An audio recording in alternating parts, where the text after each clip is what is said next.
Berikutnya berkenan Bapak Presiden untuk membuka dan memimpin sidang Kabinet Paripurna. Kepada Bapak Presiden kami persilakan.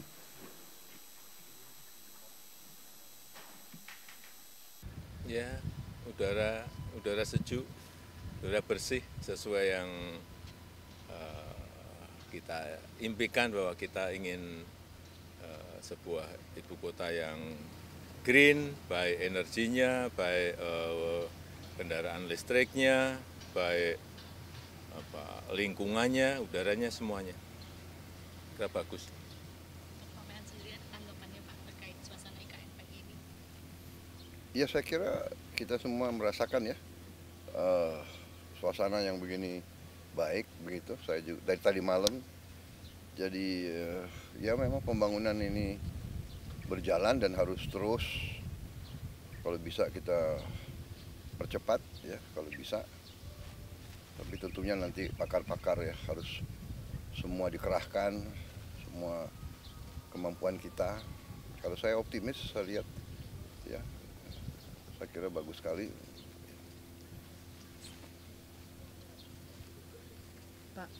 Pak Menhan, ya, untuk kelanjutan ke depannya untuk IKN nanti di masa pemerintahan Bapak. Oh pasti kita selesaikan. Dan ya walaupun memang rencana garis besarnya kalau tidak salah belasan tahun ya, atau kalau tidak salah pernah disebut puluhan, berapa puluh tahun kan, sebagaimana ibu kota negara lain kan juga sangat panjang. Kita juga tidak boleh memaksakan, tapi kalau saya optimis ya dalam 5 tahun saya kira sudah berfungsi dengan sangat baik. Kalau saya bukan ahli teknik ya, tapi saya lihat potensinya, saya yakin 5-6 tahun akan bagus, akan selesai. Jadi ke depannya IKN akan berlanjut terus ya Pak? Ya pastilah. Ya. Terima kasih Pak Presiden, Pak Menhan. Terima kasih. Bismillahirrahmanirrahim.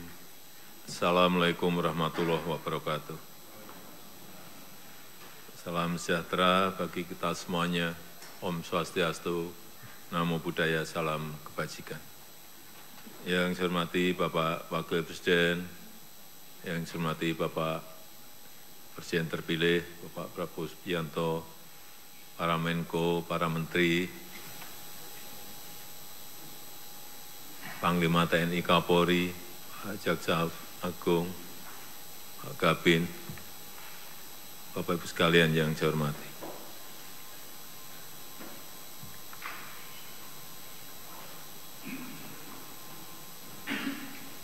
Puji dan syukur kita panjatkan kehadirat Allah Subhanahu wa taala pada pagi hari ini kita bisa melakukan sidang paripurna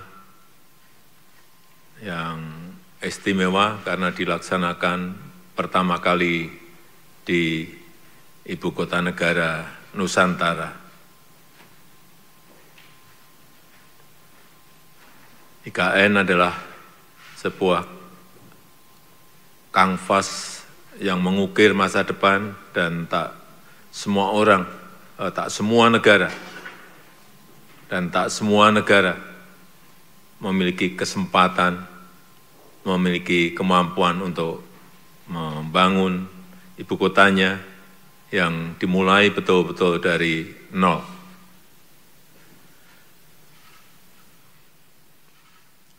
Nusantara dibangun dengan konsep Forest City,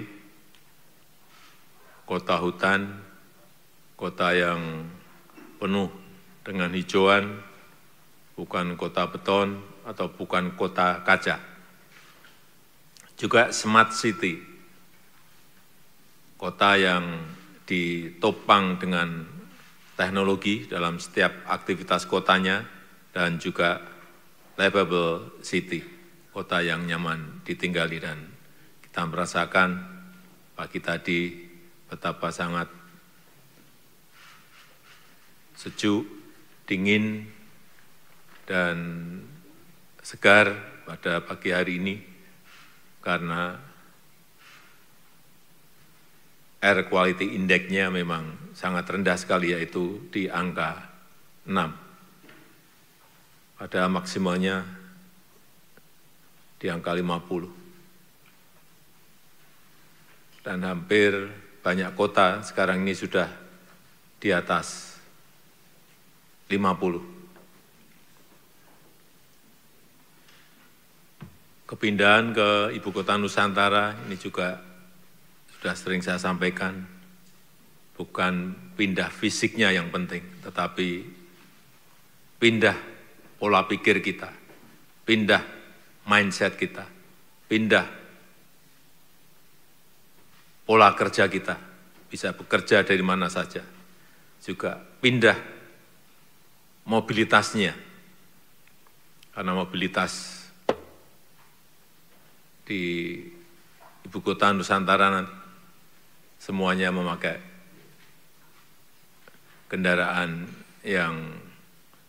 listrik dan juga energinya memakai energi hijau. Bangunannya pun juga bangunan di sini semuanya diarahkan ke green building dan aksesibilitasnya juga diprioritaskan untuk pejalan kaki dan yang naik sepeda. Ekonomi yang akan dikembangkan di Ibu Kota Nusantara juga ekonomi hijau, ekonomi digital yang akan mengiringi pemerintahan di Ibu Kota Nusantara. Ekonomi, sekali lagi, ekonomi hijau, ekonomi digital, data center, financial center, dan yang lain-lainnya.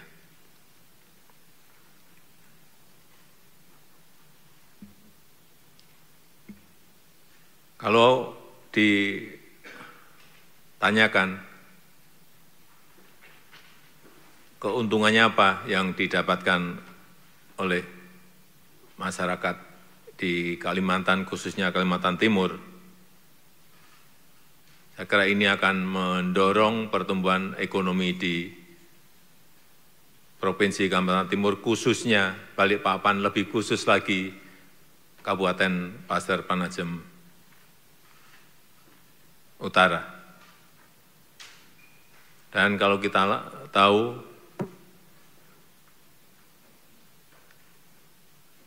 salah satu alasan kenapa Ibu Kota pindah, karena kita ingin pemerataan. Karena kita tahu 58% GDP ekonomi itu ada di Jawa. Sehingga kita ingin memeratakan untuk juga luar Jawa mendapatkan perputaran ekonominya. Kemudian populasi di Jawa juga bebannya sudah sangat besar sekali. 56% populasi itu ada di Pulau Jawa. Ini yang juga menjadi sebuah pertimbangan bagi kita untuk memindahkan ibu kota. Dan utamanya memang beban di ibu kota Jakarta memang sudah sangat padat sekali. Dan per hari ini perlu juga saya sampaikan bahwa sudah di luar anggaran dari APBN, investasi yang masuk sudah 56,2 triliun rupiah dari 55 yang sudah groundbreaking. Pendidikan ada 6, kesehatan ada 3, retail dan logistik ada 10, hotel ada 8, energi dan transport ada 2, kantor dan perbankan ada 14, hunian dan area hijau ada 9, media dan teknologi ada 3.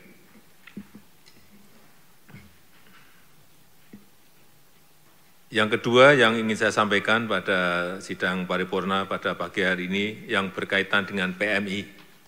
Purchasing Manager Index yang kita tahu setelah ekspansif selama 34 bulan berturut-turut pada bulan Juli kita masuk ke level kontraksi. Ini agar dilihat betul, diwaspadai betul secara hati-hati, karena beberapa negara di Asia, PMI-nya juga berada di angka di bawah 50, yaitu Jepang 49,2, Indonesia 49,3, RRT 49,8, Malaysia 49,7. Dan komponen yang mengalami penurunan paling banyak itu di sektor produksi, yaitu minus 2,6, kemudian pesanan baru atau order baru minus 1,7 dan employment minus 1,4. Saya ingin dicari betul penyebab utamanya dan segera diantisipasi, karena penurunan PMI ini saya lihat sudah terjadi sejak 4 bulan terakhir.